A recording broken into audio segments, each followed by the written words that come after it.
In this video, we're going to be talking about how to fix Instagram showing only old posts. So let's just get straight into the video, shall we?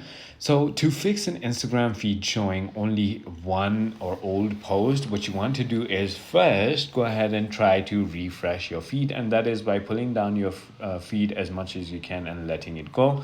And it does normally refresh it once you do it a couple of times, as you can see, just like that. The second thing you can do is if you're on an Android, then try to clear cache. But if you're on an iPhone, try simply go ahead and deleting the application and then opening it back again or downloading it again, which is going to simply go ahead and clear all your caches of your Instagram application. So it is as simple as that. The other thing you can try to do is simply go ahead and log out of your device right over here and then log back into your account.